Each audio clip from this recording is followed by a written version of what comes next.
So thank you very much, guys, for joining us today. Would you mind telling us who you are? I'm Tenni. I'm one of the plastic surgery registrars here at Norfolk, Norwich. I'm Hamza. I'm one of the core surgical trainees in Norfolk and Norwich as well. Brilliant. So we have a lovely day today, lots of sun. And one of the things that we need to focus on as plastic surgeons, and anyone really, is skin protection. Tenni, we know there are loads of numbers. One form of skin protection is what we know is SPF. Could you tell us what SPF stands for and what the numbers mean? Yes, so SPF stands for sun protection factor. And so the numbers stand for the magnitude that the SPF is able to protect our skin from burning. So say the average person burns in 10 minutes being out in the sun, an SPF 50, a factor 50, is one that takes 50 times the amount of that to be able to burn your skin. So if you did 10 times 50, so that's 500 minutes then if you burn in 10 minutes, what with the SPF 50 that it takes for your skin to burn.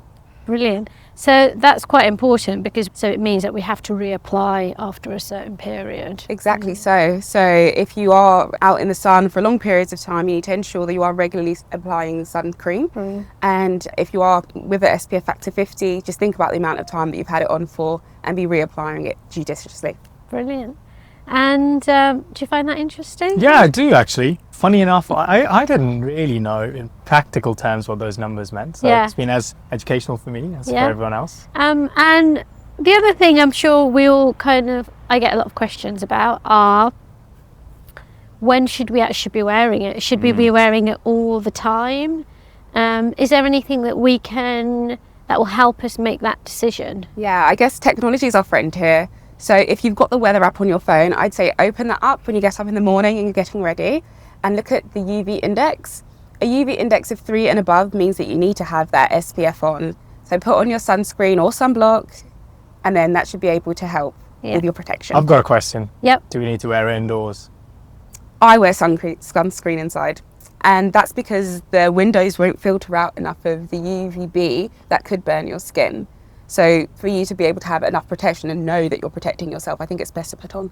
We are in a hospital. We're constantly surrounded by big windows in a hospital. We are very lucky in Norfolk and Norwich. We're in, big windows. And also you're popping in and out, so it just gives you that added protection as well. So I would recommend putting it. So anything else you want to tell people about sunscreen? Yeah. So I think one thing I was talking about earlier, and I've used a lot of different terms to describe what we are putting on our skin here, and when it comes to the SPF, is the difference between a sunscreen and a sunblock. So sunblock is something that helps to essentially reflect all of the UVB rays back, and it does so because it's got mineral components that help it do so. Whereas a sunscreen is one that absorbs all of the UVB, and that works by the chemical compounds that are inside the sunscreen as well. There are different things that you do see on your packages for your sun protection. You do see a star rating, which usually helps with the UVA, which usually contributes to things like skin aging. And then you see the factor 50 that we're talking about, so the SPF number rating, that helps with the UVB, which is what can cause burning to the skin. So these are all numbers that you do need to look at when you are thinking about the type of protection that you want on your skin.